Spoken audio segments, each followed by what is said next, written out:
Posebej pa bi seveda pozdravil Nestorja, dr. Nikota Sadnikarja.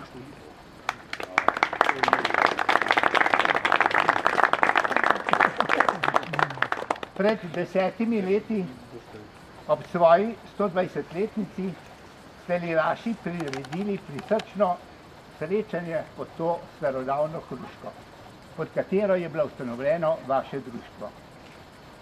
Svojo pesmijo ste, kot se najbrž se spomnite, tako raznežili hruško, ki je v naslednjem letu, v naslednji pomladi zaživela v vsej svoji lepoti in v jeseni tudi dobro obrodila. Žal je bilo to zadnjikrat. In tako danes ob svoji 130-letnici stojite le še pred usahlim drevesom in vaša pesem bo le še v slovo. Zahvaljujem se vam za vaš čut pripadnosti vašemu društvu in gojitvi tradicije. Čestitam vam k vašemu jubileju, zdaj pa prepuščam, da nas spet zapojete. Hruška zelenila je tam v dišečem gaju, cvetje me posipala, jaz sem, da sem v raju.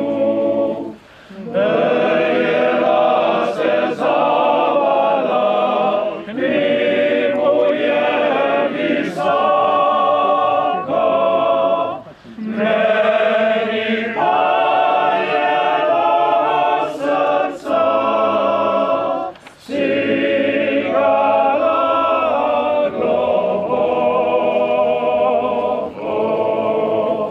Meni pa je do srca sigala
profesor Čebulj, takrat je Liraše takoj ujel na eno stvar, je rekel, kako so šli pa čez in noben ni vedel pravzaprav, da takrat, če ni bilo nobenega predora, da je bilo treba nekako priti do Kranjske gore, pa z vozovi čez.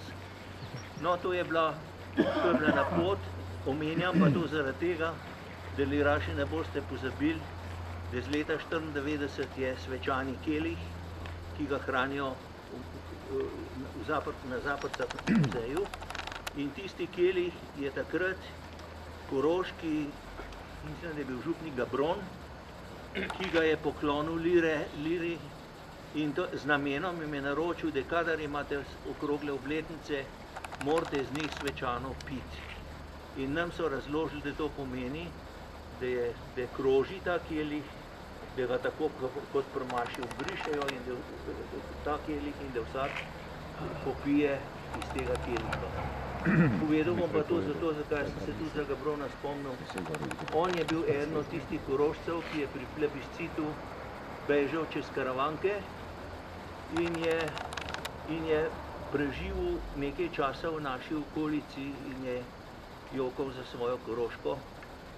Bil je pa tamle dol v Mali Loki, ki so zdaj v tistem minutskem samostanu. No, to naj bo en spomin od takrat iz tiste prve lire, o kateri so mi samo strici povedali. Danes boste še verjetno kaj takega zapeli, kakšno pesem, tudi ta drugo reč, ki bi rad na novo pozoril, je tudi en dogodek, lira ni hodila sam v Anglijo pa v Wales, ampak je šla tudi na Tržaško včasih. Včasih je šel pa na Tržaško dirigent, Frances Tele sam, kjer je pomagal ustanavljati pevska društva. In ko je bila, mislim, na Heidrichova proslava v Trstu, so peli tam Morja Adriansko, dirigiral je mojster Frances Tele, pelo je pa 600 pevcev. Torej, mi smo nasledniki tega, vi smo mlajši, jaz smo stari, Niko je še malo mlajši, kot jaz, ne. Se pa spomnimo Morja Adriansko in tega, ki je lira vse bila. Kaj bi naj še dodal? Želim, da bi tole 130-letnico lepo praznovali, da bi ta spomin nosili, čeprav dele kleka vidim, da ni 7. sile, lahko nekaj povem. Tale smrt tele Hruške me spominja še na drug dogodek. Ob 130-letnici lire je lirin društveni dom z občinskim odlokom prišel v tuje roke.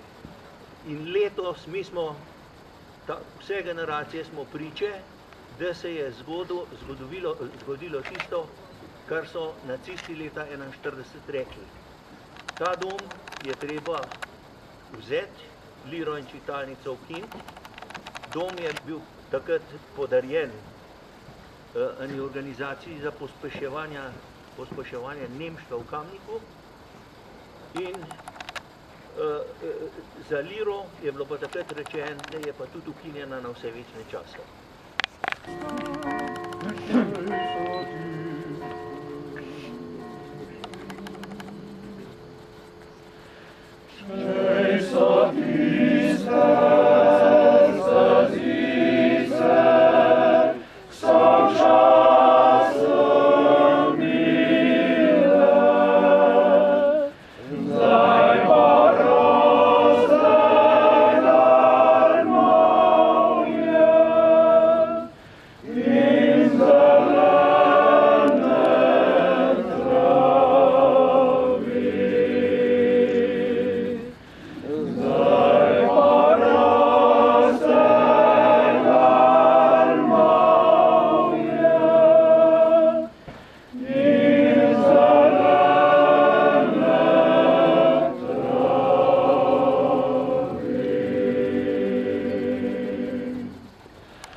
Pod tole isto Hruško, ustanovljena leta 1868, tudi kamniška čitalnica, v kateri je pravzaprav tudi lira praktično tudi nastajala.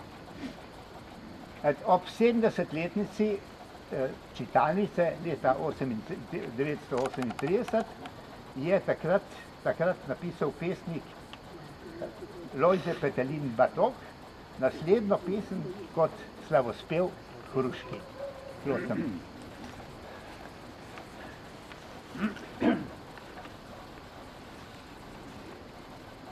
Pod Graškovo Hruško. Tlačani v tujcu je Slovenec stari, beseda v molk bila je zakovana, a moč duha pradedom našim dana, besedi sveti spet polet naj ustvari. Oj, hruška starodavna, tebi hvala, očete naše si pod krošnjo zbrala in ker njih prošen še ni zmogla sila, si z njimi ti čitalnico rodila.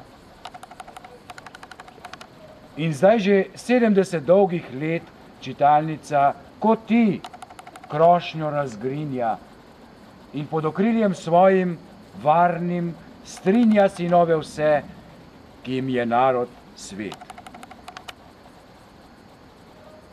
Ko tebi siv oblak že marsikdaj, preti poguba tudi njej sedaj.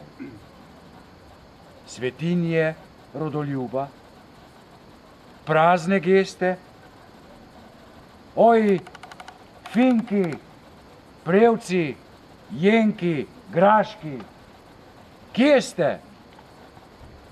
In zato bi rad spregovoril tudi nekaj besed. Dragi liraši, dragi Kamničani, dragi še lastniki teh starodavnih hiš, posebno sem vesel, da prisostvujejo te svečanosti tudi Kravti, ker Kravti so bili, oziroma Graški so bili tisti, ki so takrat davnega leta 1882 pod tole hruško podpisali ustanovitev prvega slovenskega pevskega društva v Sloveniji. Kot star Kamničan, ki sem bil rojen med prvo svetovno vojno, se spominjam, to je nekaj čudežnega, vseh važnih let, ki si jih preživel v Kamniku, čeprav druge svetovne vojne nisem preživel v Kamniku vsa 4 leta. Lira je v meni ostala v spominu vse, kar je moj oče povedal o tej liri in kaj so, kar se tiče kulturno-umetniškega stališča, pustila lira v Kamniku neizbrisan zgodovinski spomin. Ta hruška pred nami je končala svoje življenje. In ta hruška, tudi kot vsi mi, saj smo tako predvideli, da odidemo z tega sveta, bo vendar v Kamniku ostala kot živ spomenik kulturnega življenja v Kamniku. In ko ločitve pride čas, na razna pota žene nas. Podatim roko mojo, ki mi podaj desnico svojo. Da se zvistoka poznaj, ostalo bo nebomaj. Da se zvistoka poznaj, ostalo bo